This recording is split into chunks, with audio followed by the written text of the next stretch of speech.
welcome to the latest episode of the Laurel Little House Sports Show. I'm your host, Jack Fairchilds. I'm joined alongside Kevan Lindsey and Josh Harford Nichols. Here, as we're going to be talking about nothing but the Masters, all show, the entire show. Josh, you're the par 4 expert, so who do you think has the best odds in the Masters? Well, Jack, coming into this year's Masters, we were hoping to see a return of Tiger Woods, but apparently he's going to be on a continent far away, working on his short game. You got defending champion Rory McIlroy. There's also Scotty Scheffler that's up there. But there's only one name that really stands out to me coming through and ending up with the green jacket on Sunday. And that is me and Kevin's favorite golfer, Bryson DeChambeau. Bryson DeChambeau, baby. Let's go. So that's too loud for golf. No, Kevin. I'm the Happy Gilmore of the bunch. No etiquette. No golf etiquette there. Enough of that, folks. We already have a comment on our page here because I think we're having to eat crow, y'all. Which crow are we eating? The first comments that we get are, "What about them Northeast Jones Tigers? They're Go their Tigers!" Flowers. They will get their flowers coming up once we get to. Matter of fact, they get the coveted last spot because that's where we saved the team that seems to be doing the best. So they are coming up. So be patient with us. I think where we'll start off, of course, we had 2 national champions crowned over the weekend in basketball. On the women's side, UCLA downed South Carolina to claim the women's crown. DTA. Unbelievably, considering how dominant UCLA is in the men's program, that's the women's first crown for UCLA. I know for one, none of us are big fans of South Carolina. Really aren't fans of their coach, Don Staley. So I know I was smiling to see that UCLA took care of business in that one. Kevin, we'll give Guru the last word on this one. So Kevin, tell me what your thoughts on the women's championship was. Yeah, I watched a total of like 30 seconds. That's the tournament. 30 seconds more than I watched. Well, I'll say this. I don't know necessarily what happened with Gino and Don. From what I gather, Gino was waiting on Don Before the game. before the game, and nothing, no hands were shaking or anything like that. I think she shook hands, but I think she kept them waiting longer than the standard time, is my understanding. Yep. Well, either way, glad that South Carolina got beat. Yeah. I'm just gonna say it. I'm not a Don Staley fan, and honestly, I mean, I just She runs in the same clique with Angel Reese. yeah.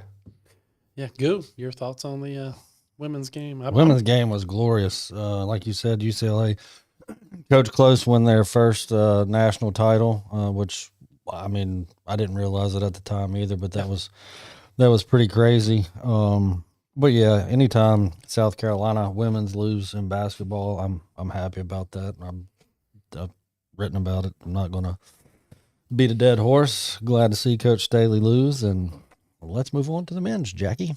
Yeah. No comments on the Staley Ariano dust up.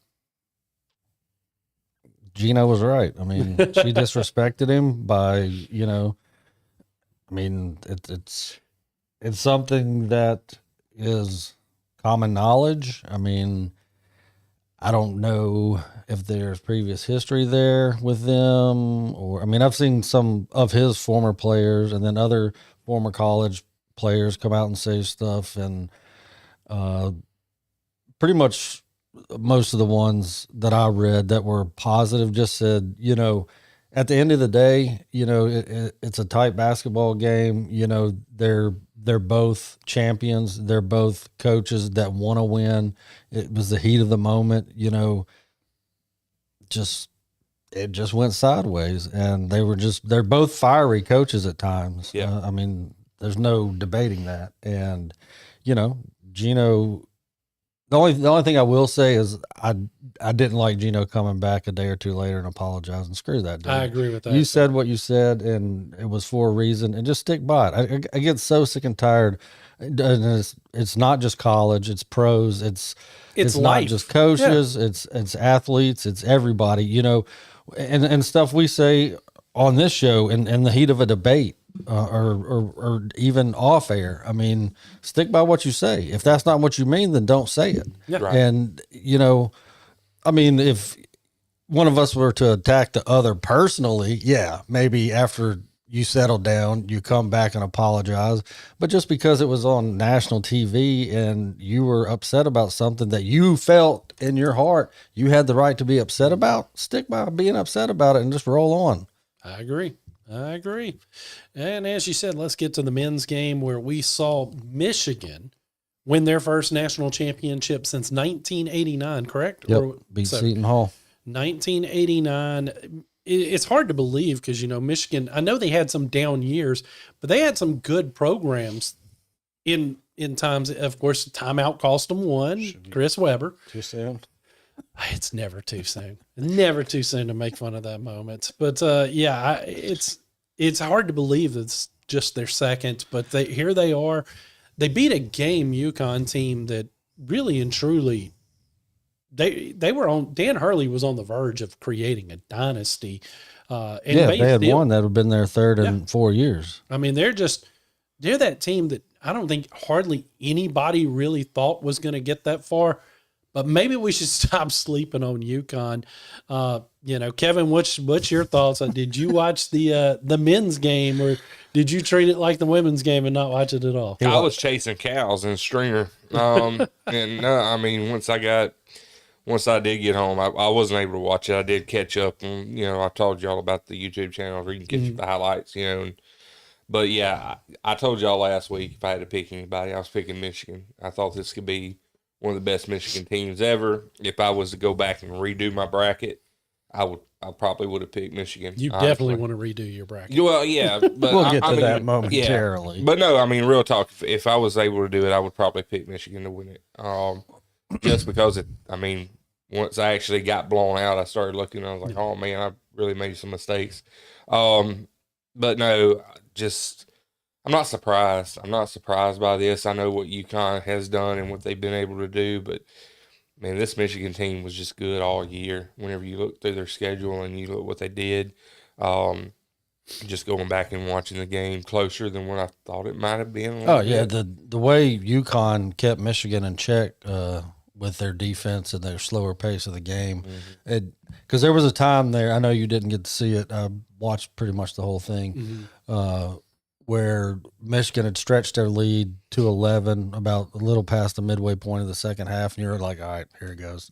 I mean, I was telling Alyssa, I was like, it's fixed. And then just like that, UConn would go on a 6-0 run. They'd play lockdown defense, and then it's a 4 or 5 point game. And I agree. That was one of the things there's two more I'm going to mention in a minute, but that was one of the most shocking things of not only how close, but how low scoring that game ended up being. Yeah. Yeah. I mean, it was a good game. Michigan felt like they controlled it for the most part, but then UConn make this run. They just never could seem to get over the hump. But you knew what they did against Duke because they didn't lead much in that Duke game, and then came back from one shot. Yep. So you didn't want to count them out until right there at the end, because I mean they even cut it close in the final seconds, and it looked like. It had that Duke game feeling. Yeah, it did. And which I told Alyssa at one point because, in the very first bracket that I did fill out, I did pick Michigan to win it all. It was in our family bracket pool, and it didn't matter if Michigan won that game or not because going into that game, she was going to finish first, I was going to finish second. The only thing that could have changed is if UConn would have won, then my son Caleb would have jumped from like 8th place to 3rd place because he loves the actual husky dog. That's his favorite dog, so he pick UConn because then it was almost apropos. But the thing was, with this Michigan team, which blew my mind, that this is the first Big Ten team since Michigan State in 2000 to win a national title. When I heard that, I was like, "That can't be right." But I was then you look it up, and yeah, it is. I was texting with my brother, and I was like, "Holy crap!" Yeah. I was like, that's 26 years ago, and you think of all the good Purdue teams. Even though they've been down for most of a decade now, but Indiana's always had strong programs. Illinois in recent years has been good. Ohio State's had their runs, and then 26 years. Maybe the Big Ten isn't as good as the SEC. Well, maybe they are this year, though. It took them 26 years to win one. Yeah. I guarantee you we won what? I know Florida won a pair in there. That's two more. So probably Kentucky had one in that time frame. I think so. I think Anthony Davis. Like 11 or somewhere in there. Mm-hmm. I'm going to say the SEC, just off the top of my head, in that 26 years won a minimum of 4. We'll research later and we'll get back to you in May. That could be. But the other thing, and I wrote about what we just talked about in my column for the Saturday paper, but the other thing, this was the first time in history since the field went to 64 teams in 1985 that a national champion had a starting 5 of all transfer players. Wow. And that's unfortunately something that I think is going to become more of a norm than, kind of just a one-timer type thing. Yeah. And unless Trump and his new legislation goes through and there's changes made. But with the current system, I'll throw this out there in regards to this and we'll move on. But North Carolina hired a new head coach yesterday, or he was announced formally yesterday. And on ESPN, watching SportsCenter last night, they had 16 players from this year's team. 2 of them are graduating, so they're moving on. And their top player is going to be a lottery pick. So that's 3 out of 16. Yeah. As of this morning, there's only 6 players left on that roster. Everybody else hit the portal. And we're talking about North Carolina. That's part of the problem with college basketball, even especially because the one and done, in at least in football now and baseball. Yeah. At least now you have it where they're going to be there in football, not at that school, but they're going to be in college football 3 years. They've got to do something about the transfer portal. We've talked about that. We'll get into that later at a later time. Probably next show might be a good topic to talk about. Trump's potential executive order. We're not going to get into that in this particular show, but I think that's a good topic for sure. Because again, that is just crazy. But when you look at it, and I think that's part of what killed a lot of my excitement I used to have for college basketball. Because you go back and you look at like the UNLV running Rebels team. It was a big deal. Larry Johnson came back for his senior season. You're not even going to have people come back for their sophomore season. Circling back to Michigan and the Fab Five, all those guys that came back after their snafu against North Carolina with Chris Webber's timeout, and they came back the next year trying to win a title because that's why they all went there together. Yeah.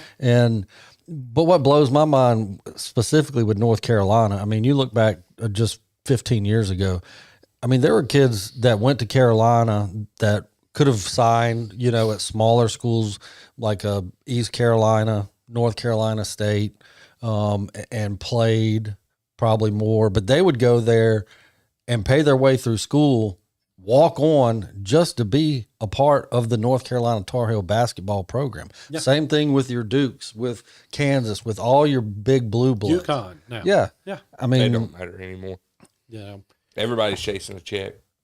And sadly, that's accurate. And I'm going to shelve this because I want to come back to this next week when we don't have as much other stuff we want to get to. But I think that this is a topic we need to focus on when there's less local content we want to hit. Of course, we got to talk about it. Goo is the office tournament champion. He was the office tournament champion before even the Final Four started because he had Arizona to win it. I think you, me, and Murph were the only ones that had anyone in the Final Four. And I think all of us had Arizona as our lone Final Four team. So I'm not going to brag about this one because I wrote about this too. It was pathetic, to be honest, folks. We sucked. Goo finished second. I mean, Goo finished first. I finished second. It really was coming down to what Arizona did if me or Murph was going to be second or third. When Arizona got beat, I held on to second. Again, not really a proud moment. It was more about Arizona not advancing, which I did have Arizona in the championship. They didn't get there either. Murph finished third. Jim, our boss, finished fourth. And in last place, who was in last, Goo? You mean dead last place? Like after the first weekend was done, over, kaput? Like finished, there was wasn't there a 10-point gap between him and Jim? It might have been more. Might have been more. I mean, 10, that's kind of crazy. That is kind of crazy. 10-point gap. That's how many runs that Bethune-Cookman put up on LSU last night. Wow. Wasn't that a SWAC team? Who won that? And I think it was Bethune-Cookman. at least we didn't get 11 run ruled by Jacksonville State, Auburn. I mean, yeah, but we swept Arkansas. You got a 10 run ruled at home on a Tuesday night. Yeah, but it wasn't my SWAC team. Yeah, but it's a SWAC team that's 22-10 or 23-10. Come on, Hold on, man. and they also beat Miami. It's a SWAC team. It's not a SWAC team. We got 11 It run don't ruled. matter. You lost to Bethune-Cookman. Do they have it is a Right. bad loss. Do they have And an 11 run loss to Jacksonville State's It not is a bad loss. too. It is a bad loss, too. but it's a SWAC team. A SWAC team makes the tournament every year. Is Kiffin going to coach the baseball team? Is he going to get in? He may have to. He may have to go coach. Or your new basketball coach could coach the baseball team too. Jerry Johnson is the only man in the history of college baseball to win 2 national titles in his first 4 years at a school. One down year, even a loss to Bethune. It's Bethune, you buffoon. Bethune. It's All I Bethune-Cookman. know is Cookman. It's because he's never heard of them. It's just he can't take the fact that he sucked at making picks. Has anybody heard of Bethune-Cookman? I've Has heard of him. anybody in this chat? I have heard of him. Did you know that they had a baseball team? If they followed college baseball, they absolutely would. I don't know about all that. Oh, this is fun. I should call Murph and get Murph on the line for this. He probably would no. It's probably too late. to He get would laugh at both of us. Y'all are both stupid.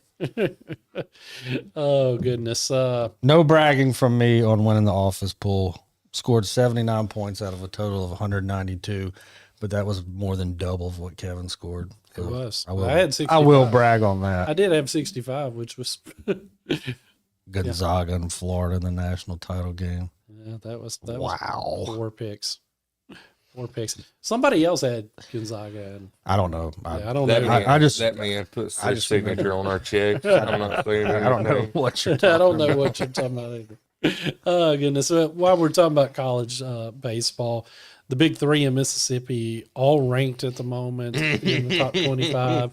You've got Mississippi State at number 9. You got Southern Miss at number 10. Ole Miss at 25. Now that's probably going to change soon, but What are you laughing about over there? Did something come through? Well, Georgia you know, Oh, which one? I hope Callie's State not listening. State got swept by Georgia. still at have that home. 9 ranking. So it is. I think, and I've thought this for years. It's I mean, baseball. well, not like that, man, but there's like what 4 or 5 polls. Murph puts 2 of the major polls in our paper, and college baseball polls are just dumb. I mean, they're kind of, I mean, all it is just to talk crap and stuff like that. I mean, LSU, yeah, they won 2 out of 3 at Tennessee, and then they got put back in at 24. Well, obviously, after last night's performance, they are not the 24th best team in the country. I'll even say that in regards to Bethune-Cookman. But You know, and the same thing with Ole Miss. Ole Miss had fallen out of the poll, and then they took 2 out of 3 from, I believe it was Florida. They go back in the poll. I mean, we have 9 SEC teams ranked. I'm not saying that the SEC is not the best conference in baseball, because we have been for a very, very long time. And how many straight national championships has it been? A lot. LSU, Tennessee, LSU.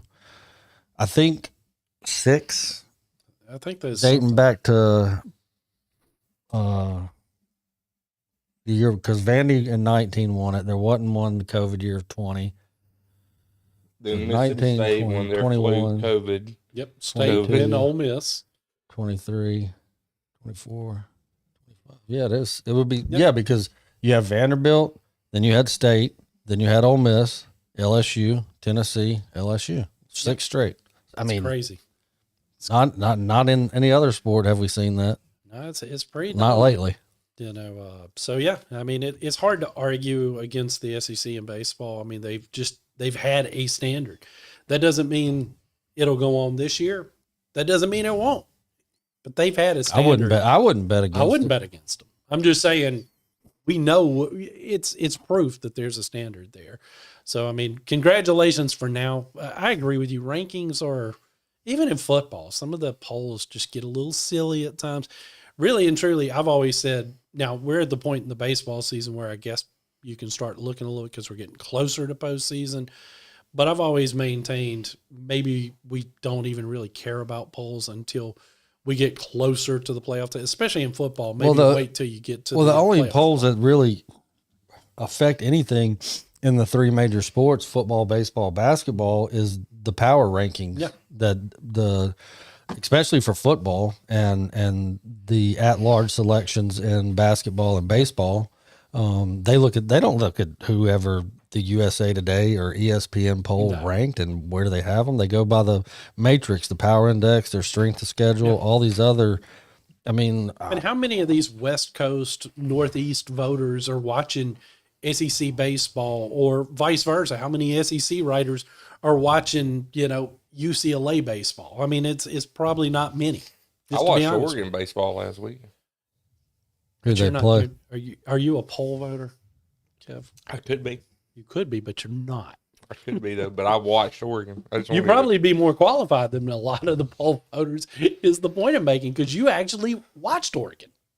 I will say, and this isn't a joke, there have been times this baseball season and last baseball season after a Tuesday night delivery that I've came home and the only team still playing was Hawaii. And I've watched more Hawaii baseball in the last 2 years than I have in the last previous 47 years of my life. Nothing wrong with that. 47 years. Go Rainbows. Well, let's switch gears real quick and let's talk about three of our local players that got all-star honors in softball. 3 different juniors. We've got BK Ford at South Jones, Lola Steinwander at South Jones, and Naja Cooley at Northeast Jones. Anaya. Thank you. I said it right downstairs. I knew I was going to screw it up when we got on the air because I practiced it with Kevin and got it wrong. So I apologize. She's a good kid. Anaya would forgive you. I definitely apologize. But again, congratulations to all 3. They're going to be representing the South in the All-Star game there. Really, really cool honor. I didn't realize that they had started letting juniors in until Kevin explained that to me. I thought this was always for seniors, and for us to get 3 and have it be 3 juniors, I mean, it just shows there's a bright future. That's something that Kevin and I talked about, because at some point today, the Mississippi Association of Coaches is supposed to release their baseball all-stars. We were looking for it. We were going to have it, but it had not been announced when we were doing the show. Yeah, I looked before we came up here too. But it does.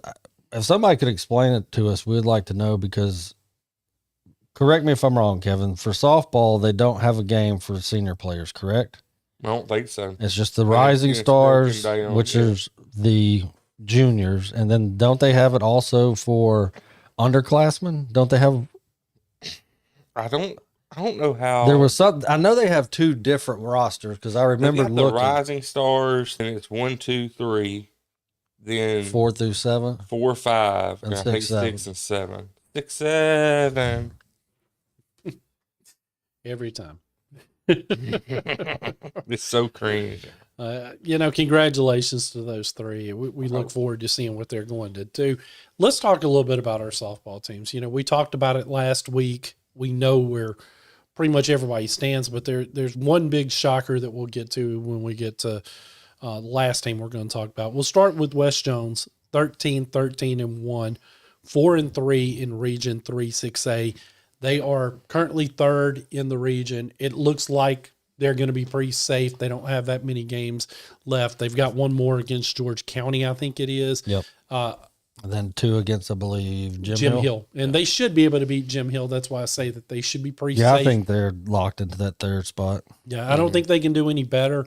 I think they're pretty locked there. Then you go to South Jones, 14-7, 6-2, which is good for second in Region 3-5A. Both of their losses, unfortunately, came against the first place team, Summerall. They don't get another matchup with them. It looks like second place is what they're playing for. Yeah, unless they get something. They have a doubleheader tomorrow against Natchez. They should win both of those. They're going to go number 2 and host in the first round. Because even if Summerall loses 2 games, which I don't think they will, even if that happened, it's going to come down to runs scored, and even then it'll be a tie because the best they can do now is finish tied. So their second is what they're locked in. And then here's the shocker, because again, Northeast Jones was one that we really thought, and this again, I looked at the rankings here because it's pretty interesting. Northeast Jones now is 19-7, 3-5, good for fourth in Region 4-5A. They've lost 3 straight, including 2 to East Central. Now, when we talked about this last week, guys, we did not see this coming at all. We thought for sure, worst case scenario, number 2 in the region. They still can get that. They can still win the region. But they made this really, really hard because they've got to have a lot of help in order to win that region. I don't. Is it mathematically possible? I didn't look at the. All they have left is Stone and Wayne County. So no, it's not. It's not. So you're going to go in as. Can they get third? I want them to get third. Purvis is currently sitting at 5-4 overall. So if Northeast Jones can win their last 2 games, Stone and Wayne County, which Stone's 3-6. Wayne County's 1-7. 1 and terrible. Yeah, they're awful. They lost to Purvis 9-3, and then they come back and beat Purvis 7-0. That's right. They have the tiebreak over Purvis. Remember, we discussed that last week because they're with 10-9. So if they win the last 2 games, and they'll Purvis, jump up to the 3 seed. We'll have 2 and 3, right? Hold on. What's Purvis's final region game? Well, they got to play Van Cleve in their final region game, who they lost to last night 6-5. So if Van Cleve can complete the sweep and Northeast can win their last 2, boys, we get our dream matchup. Oh, we get Northeast and we get Northeast Lady Braves. In the first round. And on the reservation. Look, we can sit here. I'll just go ahead and say it. We can sit here and talk about South gets a home game, Northeast gets a home game.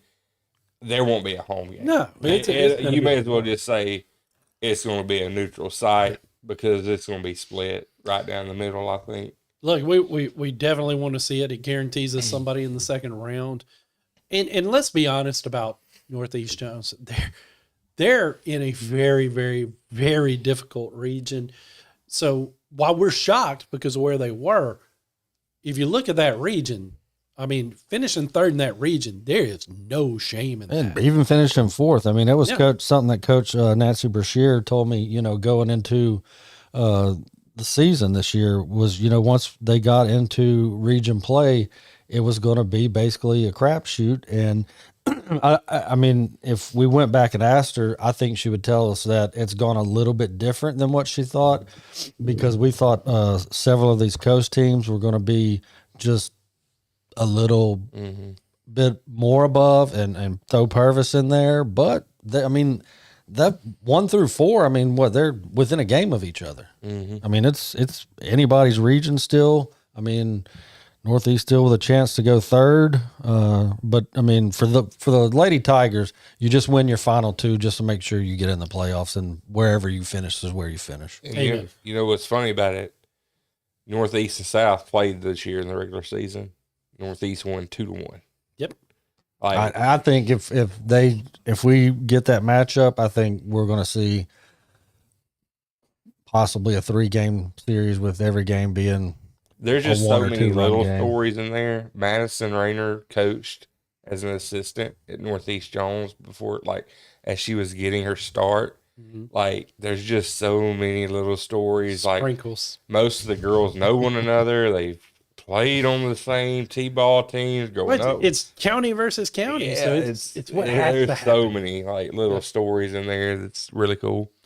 Of course, we got to see how it plays out. We'll give our predictions as we see the playoffs get set. But yeah, I mean, it's definitely exciting if that matchup happens. Now we thought it was more likely if it was Northeast. We thought it was going to be flipped. Yeah, so Props crazy to that it them. played out this way. Props to the Lady Braves for, fighting back, likely going to finish number 2 in their region, and Northeast still fighting to at least finish 4th, if not get a little help and finish in the 3rd spot.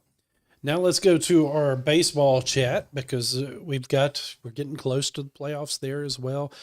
West Jones is sitting at 12-9, 8-1, which is currently, I think Max Prep said that they were first, but they're second in the region because it comes down to the runs scored.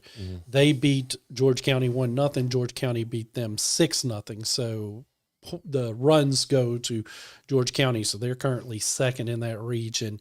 Yeah, they would have to have somebody upset George County. Yeah. That's their only shot. Now, it could happen because it is baseball. We've seen strange things happen. So it's not a lock, but it's most probable they're going to finish there as the 2 seed in that region. Kevin, you were there last night where they 10-run ruled Hattiesburg. Kind of tell me what you saw from West Jones last night. Give us your impression of, are the Mustangs peaking at the right time? Because remember, this is a team 12-9 started the year 0-6. Yeah. So to be where they're at is incredible. Yeah. This is a team, talking to Coach Sutton, who, by the way, is not taking the Southern Miss job This year. this year. He's not taking the Southern Miss job. That was April Fool's joke, people. Oh, my goodness. He got me back last night, trolled me for like 10 minutes before I got the interview. This is a team that he said he felt like last night, this is probably one of the most, if not the most complete game that they played last night against Hattiesburg. He was very excited. You'll have to forgive me. I don't know the starting pitcher for Hattiesburg, his name, but he talked about him being a really underrated pitcher in this area and in the state, he thought, and they got to him early and got him off the mound. This was a game where Hattiesburg used a lot of different arms. I don't know if their starting pitcher could play in Friday night in relief or something like that. I'm really not sure. But again, this was one of those games where it was a complete game. They got 10 hits. Their pitcher, sophomore pitcher, McFarland, he went 5 innings. He took a pretty good hit to the stomach area on a hit ball that went back to him. Hopped back up, made the play real quick to get the out, seal the win, all of that. This is a team, I think, I agree with Coach Sutton. They're coming together and they're learning how to step up and how to make plays when they need to. And it's like he said, we were actually just talking about Southern Miss. He's like, hey, if for Southern, he was kind of using the same vein of, if this is their roughest spot and they can start peaking later, that's good. And I think in the same way, he would probably consider it the same way. They had that rough start, but if you can start kind of peaking at this time, that's when you want to do it. And if you can start having these complete games and start finding ways to win, then you're a dangerous team down the road. Obviously, we know they got blanked at George County, but with Clay Tolbert on the mound, they win that game 1-0. You never know what can happen in a playoff series. You No, know, you don't. 3-game series, it does come down to depth. And one thing that he has still stayed on is they have a lot of arms. And in a 3-game series, you need a lot of arms at the high school level. So if Clay can go out there and pitch a game like he did against George County and get you a close win, I mean, this is a West Jones team that they can make a run. Absolutely, they are good. Are they peaking at the right time? What's your takeaway on? I mean, you look at it like you stated. You know, they started 0-6, so that means they've won 12 out of their last 15 games. Now I know outside of George County and probably Hattiesburg, their region really isn't that strong. But you know, it's sports. A win is a win, and it doesn't matter what you win by. All you want to do is win. Yeah, I mean, you could have cued the song for that one. Mm-hmm. But yeah, absolutely peaking at the right time, you know, and like Kevin said, 3-game series. I played in them. You never know what's going to happen. Nope. Been in a situation down 4 or 5 runs midway through the game, rallied to win, come back the next day, and then get beat by 7 runs. Yeah. And had it gone the opposite way before. Yeah. And we've, over the last couple of years, and for all of us, even if we weren't covering or working for a media outlet, I mean, for decades we've watched it. And, you know, they have a couple of games there after they play Hattiesburg on Friday that I think is good for them, even though they're not region games. It doesn't really matter if they win or lose, but I think it's a chance for Sutton to get some more mound time for some guys that he's going to need if they are going to make a deep playoff run. So, you know, kudos to him for the way they set their schedule up. Typically, it's always been, or had always been for a long time, you know, you play all your non-region games, and then once you get to region play, kind of like Northeast, who we'll get to how their schedule played out this year, you played all your region games at the end, and then you go straight into the playoffs. Yeah. But I like the way it sets up for West Jones with their final 2 games. I know in the final, Sacred Heart, if I think so, yeah, like Columbia and Sacred Heart. I think you're right. I mean, that's 2 good quality opponents. You know, it works for them because it's going to be a team or teams that they haven't seen this year, which gives them kind of like a feeling of what's going to happen when they get into the playoffs, because they're going to be, at least in the first round, they're going to be playing somebody that they probably hadn't played already this year. Yeah, absolutely. Next, let's talk about South Jones. They're sitting at 14-6, now 7-1, second in Region 3-5A. They lost last night 3-1 at the reservation to Summerall, who is currently the first place team. This big series, they get the rematch on Friday night at Summerall. The good news for the Braves is 3-1. They left themselves in a spot where they can still win this region. They just have to beat Summerall. They have to win by 3, and then they can hold on to that region. Last night they did not start either of the Walker brothers. They started Logan Langley, which may have been strategic, knowing you're at home. Johnson brothers. Yeah. Johnson. What did I do? Did Walker. I do Walker again? I want the older brother to get more recognition, I guess. So, the Johnson brothers. They didn't start either of them. So Walker and Beckett did not start. It was Logan Langley, who's a good pitcher, but you know that the other 2 are considered their aces, and that may have been very strategic, because now in a game where he knows he has to win by 3 runs. He can pitch both of them in that game now. Yep. Neither one of them got used. I think also you're at home, so you feel a little bit more comfortable in starting your number 3 guy in that game. And he didn't have a bad game. Let's be very clear. Langley pitched a really good game last night. They were just facing a really good Summerall team who was able to squeak out a 3-1 victory over them. But I think the Braves are sitting in a decent position. Now, it's at Summerall. It's not an easy place to win at all. Never has been. So again, their back is up against the wall, but it's doable. Kev, what's your takeaway for the Braves? You asked me. I don't know if I keep a straight face. No, you asked me one time, would I blame this loss on head coach Mason Strickland? And a really good friend of mine and a really good friend of his that has passed on used to give me heck for saying, why not start your ace in game 2 instead of game 1? Mm-hmm.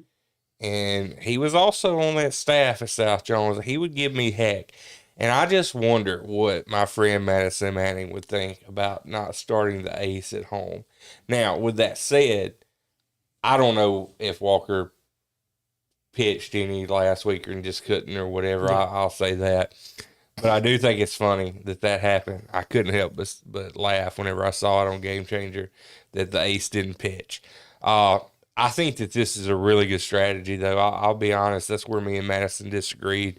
I think this is a really good strategy. I think that going into Summerall, which is a hard place to play, and you having probably definitely your ace and Walker, and then Beckett, who is right there. I think. I mean, it's 1A and 1B. Yeah, he's right there. Yeah. But I think having them available on Friday night is good. Can they get their bats going at Summerall? That's the key. And knowing that pressure that you have to win by 3. That's the thing. Knowing that you got to win by 3, you're putting that pressure on both Johnson brothers. That's big. Yeah. That's a big moment. But let me tell you, if they come through and pull through with that moment, they'll prove me wrong, because I thought South would stay at the 2 spot and Summerall would take the 1 seed. So if they do that, hey, kudos to South Jones, and Mason. He has the winning strategy there. Yeah, I mean, this entire season, Goo, has kind of been a little bit of it shows that the cupboard wasn't bare. People were questioning what type of season South Jones was going to have, having lost 8 key players, or at least 8 seniors, 7 starters, I think, from last year's run to the state championship game. A lot of people had them counted out, and here they are. Whether they're able to win the region or not, number 2 in a region that features a Summerall team is pretty respectable. So again, there's a lot to be proud of on this program, and the fact that here they are sitting at 14-6, just suffered their first region loss of the season. Good. What do you think, again, of the season they've had and of their chances, the strategy we talked about going into Friday night? Well, obviously Strick has something in his mind with the approach with the 2 Summerall games. I don't know. For me, playing at home in game 1, and you can lose one of the games. You just have to outscore Summerall and for the aggregate, or whatever you want to put it. I don't know. I feel like I would have rolled Walker out last night and hoped to get a win in game 1, whether it was by a run or 2 runs, just to put the pressure on Summerall. Because now, I mean, you like you said earlier, baseball is a funny game. You never know what's going to happen. I mean, God forbid, and I'm not wishing it on him, if Walker rolls out there, if he is the starter on Friday night and just he has an off night, it happens. I mean, it does. Hopefully it doesn't. I mean, I would like to see him throw a perfect game and then win 4-0 and win the region. I think that would be awesome. But, I don't know. And I'm not second guessing any of our coaches, because they're head coaches. I am not, never have been. And I mean, my hat has always gone off to you guys. You do a tremendous job, not just as coaches, but as mentors to our student athletes. And for all we know, too, Walker or Beckett both may have said they weren't ready for whatever reason. Maybe they didn't feel something in there. We don't know the reason. And it's not like Logan Longley did a bad job last night. No, but I just feel like, you asked me a question. If I would have done it, how I would have done it, I would have thrown Walker and let the chips fall where they may. And then, because he could come out there, he could throw the game of his career, throw a perfect game, win 1-0, and you still finish second. Like what happened to West Yep. against George County. Yep.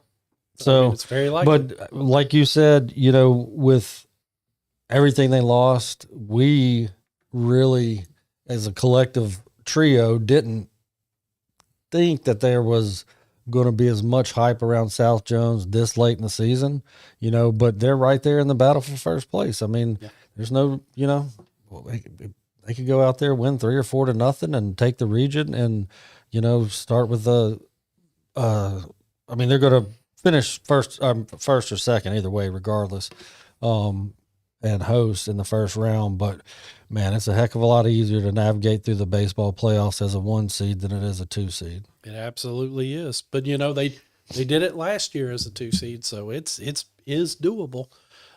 Let's go to the jungle. Exactly. Somebody said we need to eat crow, but I think we may have been motivators more than eating crow because, Northeast Jones, they're now at 12-10, 7-3 in Region 4-5A, which is good for first place. You're welcome. In the region, which I printed out bulletin board material. So yeah, I agree. I think we motivated them by some, and I stand by, again, our midseason grade. I stood by it because at the time they were underperforming.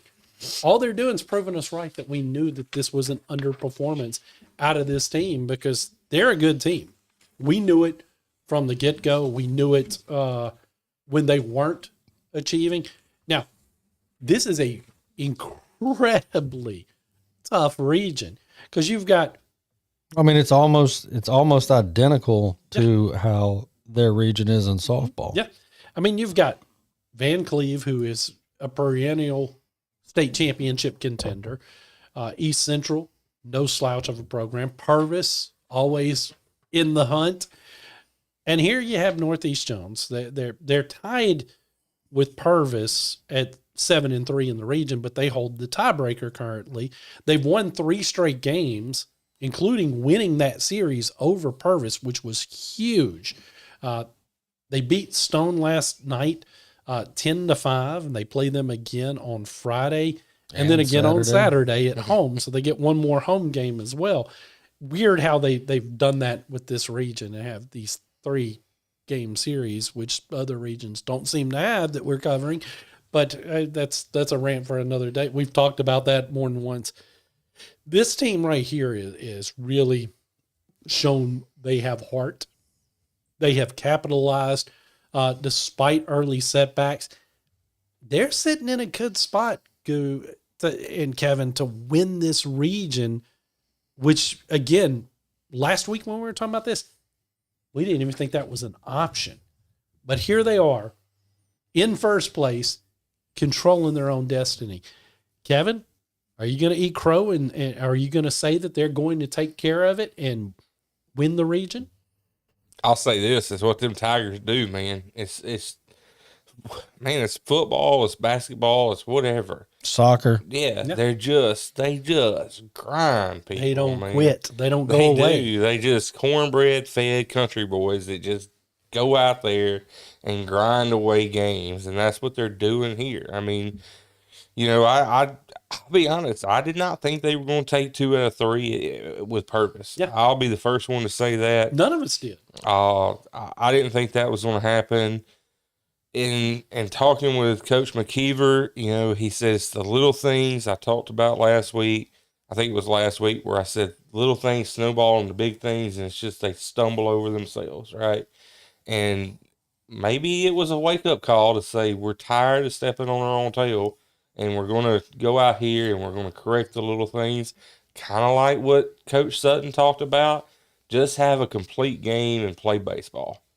Absolutely. And I think that may be it. And it's just, again, having that mentality of we're going to grind it out. It may not look pretty. It may not look flashy, but we're going to go out here. We're going to grind it out, and we're going to win a game. And I wonder what happened last Tuesday night. If that spurred them leading that game 4-0 and then going and getting beat. I wonder if it was a wake-up call. Maybe they had a team meeting. Maybe they just all got together. And I don't know. But it seemed like something triggered them. And maybe it was that having that 4-0 lead and losing and then saying, look, we're sick of this. And we're going to come out and win. They win that series. I don't know. But, I mean, I'm happy for them. I'm excited. Goo, what's your thoughts here? I mean, you look at what remains. They got two, like you said, left Friday and Saturday with Stone. After last night's 10-5 win, you would hope and think that absolute worst case scenario for them is a split. Hope they get the sweep, and then they're going to wrap it up next week with I know Van Cleve's sitting at 5-5 in the region, but that's a 3-game series. That's probably going to likely decide Northeast Jones' fate. I mean, there's still a lot of baseball to be played in this region, and when there's only 2 games separating first and fourth, we've said it over and over again in the last 20 minutes, but it's baseball. Anything can happen. I agree with Kevin. Something sparked them after blowing that 4-0 lead and essentially getting blown out the rest of the game. And then they bounce back, take the next 2 from Purvis, get the big win last night on a 3-game win streak. Whatever you're doing, keep doing it. If you haven't washed your drawers or your socks, don't do it. Don't wash them. Leave them things dirty and stanky. Keep them on the front porch if you got to, or hang them in a tree so the dog don't get them. But whatever you boys are doing, keep doing it. And if it's throwing darts at that D scorecard that we get, keep throwing darts at it. Whatever you got to do. Keep on doing it. Keep on grinding. Don't change anything, McKeever, and everything will shake out the way you want it. Look, it's exciting because we've got 3 really good teams that we're hopeful might make a run in the playoffs. On the softball side, we've got 3 teams that really could make runs. We're really 2, I think, West in softball. We're kind of got a few more questions. We're excited about their improvement, but maybe they're a year away from a run. But who knows? I mean, that's why we love playoff sports, because anything can happen. We've seen it so many times. It's just, it's exciting because, again, and I guess this will be the final question for you guys before we wrap up. No wild card this week because I just didn't come up with one. I mean, again, when we're sitting here looking at where we're at with all of these teams, did you envision at the start of both softball and baseball season that here we'd be at the end of the season talking about 3 teams in each sport with a legitimate shot at maybe doing something in the playoffs? I mean, Kevin, did you think that there was a shot we'd have 3 in each of these? Yeah. I feel like it was West and South. I knew South would be good. I thought South was going to take a step back. Yeah. And I thought they'd make the playoffs, but I wasn't sure that I was view them as a contender as I do now. I think I had questions about Northeast going into this new region with all the coast teams. Yeah. I think that's what I looked at. Nothing against them at all. I think that was just my. Well, I mean, when I talked with both Coach Brasier and Coach McKeever, I mean, that was something that both of them specifically pointed out, that going into this region for that particular sport, whether it was softball or baseball, was something that was going to make their chances of making to the postseason more difficult, was because of those teams that are perennial powers on both baseball and softball. Yeah. It is pretty cool to see. Well, to answer your question for me, West Jones, I'm going to go softball. Let's go straight down. West Jones softball absolutely thought they would. They made, even though with all the turmoil and all the crap that happened last year in the region they're in, they were able to make the playoffs. I didn't doubt them with Coach Lane coming over there to take over the program and all the success he had at Taylorsville. Knew they would be in the playoffs. Thought more so sneaking in again as a 4 seed, but he's got them right there with potential to finish at third at worst. So, I mean, that's a team that could, depending on their matchup, could cause a number 2 seed from another region a little bit of a headache. But with South Jones and Northeast Jones, I mean, even if Northeast ends up getting in as a 4 seed, what sucks for them is they're going to have to play a really tough Summerall team in the first round. So but like we said, time and time again, in these two sports, anything can happen. I think it's more so in baseball from my covering, watching on the high school and collegiate level, where you have a lot more strange things on a daily happening in baseball than you typically do in softball. But I think South Jones is our best chance on the softball side to go the deepest. Then when we go to baseball, Northeast is hot. Don't get me wrong, they are, and it could come down somewhere down along the lines between them and South Jones once again, which would not surprise us. We've seen it this entire sports season, and almost feels like it has to happen. I mean, it does in either sport, because that's how we kicked off football. Yep. Right. South Jones, Northeast Jones, first game of the year. I mean, how can we not wrap it up with an inter-county battle, possibly in both sports, which is good for us, because then whichever round they meet in, that means we get to cover somebody for another round. Yeah. But in baseball, I'll go. I think right now, from what I've seen, especially when Talbert's on the bump, I think we got our best chance with the deepest run, like Kevin mentioned before, with West Jones. I tend to agree. I think West Jones looks deepest. But again, as I've said multiple times when talking about South, you cannot sleep on any series where you've got the Johnson brothers. Notice I did not do the Walker brothers this time. I got a wild card for you. That's definitely Laurel's not going to be in it, Kev. No. I got a wild card though. Go ahead. Question. Go ahead. Since you didn't have one this week, who's the new offensive coordinator at Laurel? Nah. There's rumors circulating. There's rumors circulating. Watch Kevin's Facebook page. I don't know if I want to see it. I mean, not eventually. Today. Not today. Maybe not this week. It's a familiar face. Just go ahead with the wild card. But my wild card question is, since we're in the thick of it with basketball, the Masters is coming up. I even watched some what's it, UFL football or whatever it is. USFL. Whatever. The Birmingham Stallions. I've been watching that. Got me thinking, what is your go-to sports movie? Not the best. It's your go-to sports movie. It can even be not a serious one or a serious one. If I've got to go-to, it's also the one I think's the best, but it's the one I turn on if I'm just in the mood for a sports movie. It's Hoosiers. I mean, that's always been my go-to. It's also the one I think's the best. So Hoosiers is going to be my answer. Okay, boomer. Really, the guy that's 3 years younger, or not even 3, 2 years younger? Not even 2.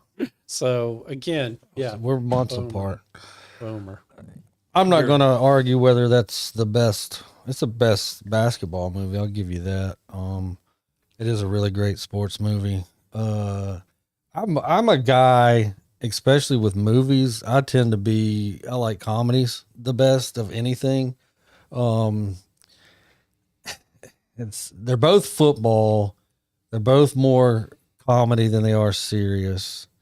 And it's tough because I love Keanu Reeves and The Replacements. That is a fun one. Just the comedy part of it. Now, I mean, there's some stuff that they try to portray that would happen in a football game that there's no way in hell it's going to happen. It's just That's just Hollywood. right? And also the remake. Now, the original classic with Burt Reynolds, it was good, but I mean, the remake of The Longest Yard with Adam Sandler. If I'm scanning TV like on a like tonight's typically a dead night, especially for high school sports for us. And then, I mean, at this time of year, it's early season baseball. I know the NBA is making their push. They're in their final 3 or 4 games before the playoffs. I'm not going to watch any of that. But if it's 8:30 tonight and I flip on and come across on TNT where The Longest Yard's on and there's an hour and 10 minutes left, I'm just going to sit there and watch it just to laugh because it's funny. I mean, the bits with Chris Berman and the psycho Indian killer dude up in the press box. I mean, I just want to laugh because, I mean, shit. I mean, in this day and age, with all the crap that we're dealing with throughout the world,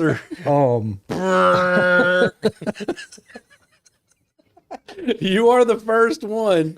We knew it. You had that on your bingo card. I You had did. to. But at least it was just that little one. Okay. But, you know, with all the things going on in the world on a daily basis, gas is up, milk is up, you know, there's wars happening and we don't have troops on the ground yet. But, you know, when I don't have to think, I just want to laugh. I want to be entertained. And, you know, for that split 5 seconds right there, I just entertained you guys with one word. Look, if we're going to go sports comedy, you know, major leagues up there, you know, there's so many. We watched the last 30 minutes of that a couple of weekends ago. That's a good, I mean, Kevin, this is such a hard, because there's so many I could your go-to. choose to. What go-to could be, depend on what season it is. I mean, I don't know if you guys have ever seen Slapshot with Paul Newman, the hockey movie with the Hanson brothers. That movie is hilarious. If you've not watched it, watch that one. There's so sports movies are just fun, Kevin. What's yours? I'll give you my 2. I got 2. If I'm going to, where if I want to zone out, I'm gonna zone out. If I want to lock in and watch in, Well, hold on. Tell me the sport. Is they the same sport? No. What Awesome. sports? Number 1 is golf. Number 2 is football. Okay. Bagger Vance. Nope. My number 1, if I want to just turn it on and can watch it, and Is it- just zone out? Super. Yeah, I was gonna go with that.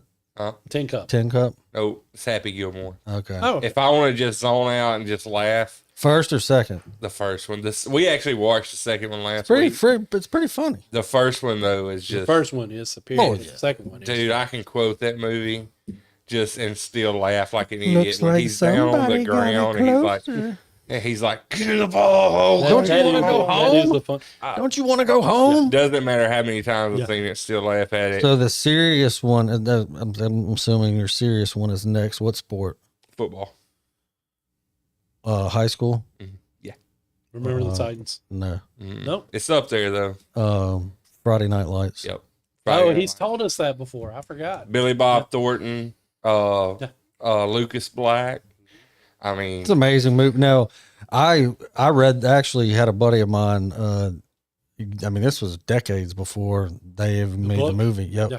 A buddy of mine in high school, Roy Now, who I played football and baseball with. I think his dad turned him onto the book, and he let me borrow it. And that I mean, the book, you hear it too many times, but it's fitting. book's If you really haven't good. read the book, Kevin, Yeah, you it's need to good. read the book. Yeah. The book is phenomenal. And you know, it's funny we talk about this movie right now because just yesterday there was an article on ESPN about Texas Tech. He's their biggest booster, and runs their I don't know what they call it, their collective or whatever. And he's gotten into an argument with the commissioner of the Big 12 because he has Texas Tech. Well, the Big 12 has a game scheduled in October, I think Friday, October the 18th, between Texas Tech and Houston to be played on Fox. And this big booster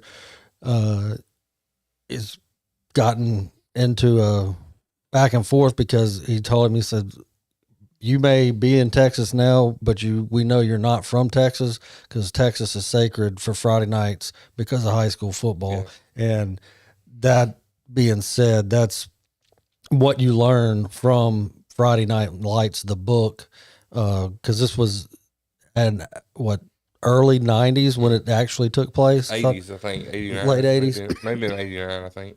But it's a phenomenal book. I mean, it's probably one of the few times you'll hear us discuss books on this show. But it's, Fun fact, though, it's worth reading. We might do a sports book club one day. You never know. Me and Callie were in Tupelo at a like an antique style type store, and I found a Hollywood movie poster of Friday Night Lights. It's in my bedroom right now.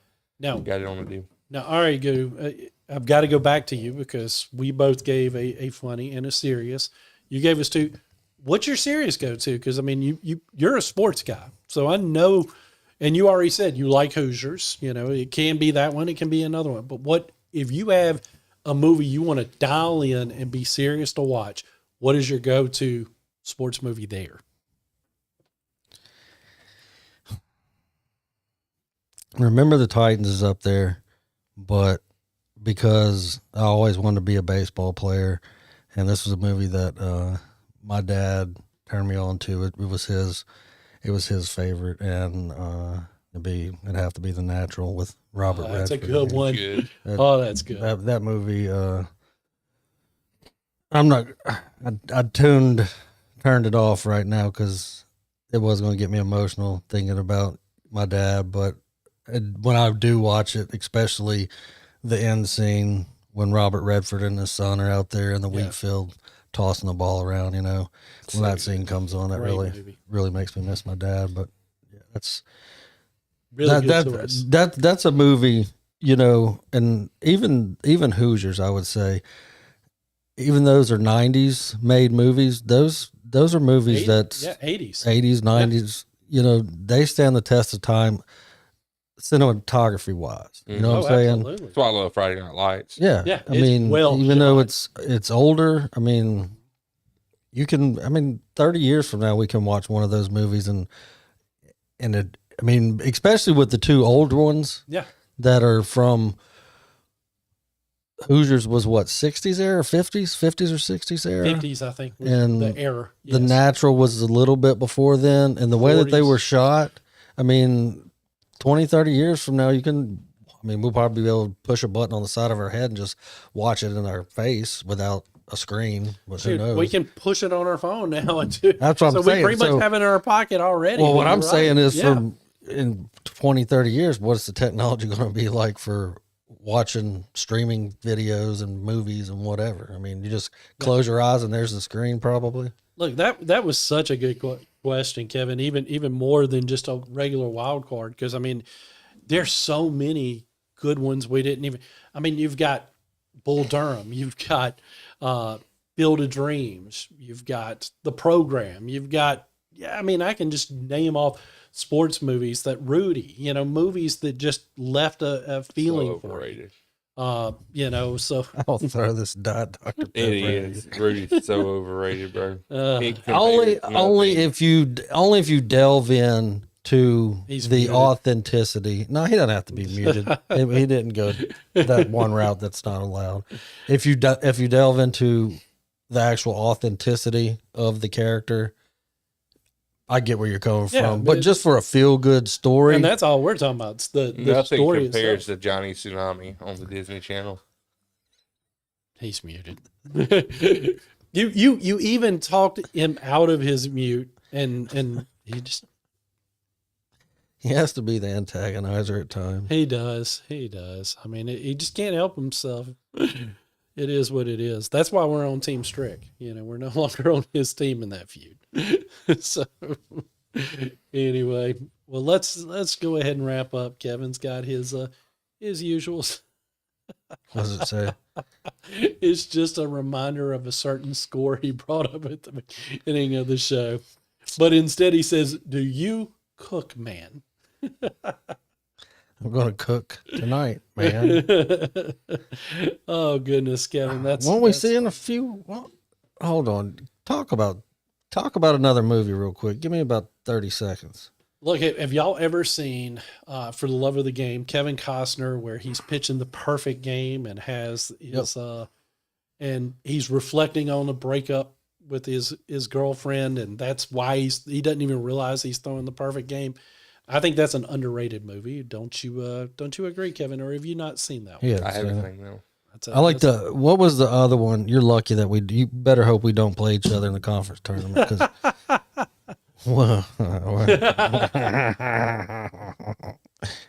White man can't jump. What were you gonna say though? The one where he's a, like mid-40s school teacher and somewhere in Texas. Yeah, true the rookie. Story. It's a based true on story, a true too. story. Yeah, That's a good one. That is a underrated one. I really think y'all should check out Slapshot, especially if you just want a funny movie. Because I mean, the Hanson brothers. What's the other hockey comedy? Bend it like Beckham. That's not hockey. Right. Hockey comedy. The Mighty Ducks. Mighty Ducks is a hockey comedy. Yeah, because it's dumb. The Mighty Ducks is awesome. It's, We are well over time. it could have. Gentlemen. Is that where they say a lot in Slapshot? I don't remember. No, it's like but probably. No, it's Slapshot's not it because who'd you say the lead was? Paul Newman. Paul Newman's not it. It's a like strict comedy about hockey. They're like buffoons. Oh, the Goon The Goon. with Stifler from American Pie, right? Nope. Not No, that this would be not too far off from the Slapshot and time frame. I'm sure I've seen it, but I'm drawing a blank on this one. Okay.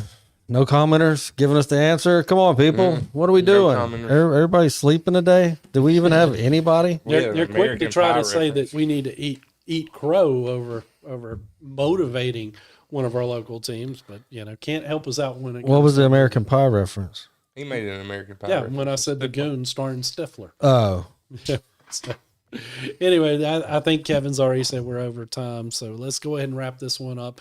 I'm your host, Jack Fairchilds, and for Kevin, Lindsey, and Josh, par 4 Nichols, Guru again next week. We'll see you again then. Auburn's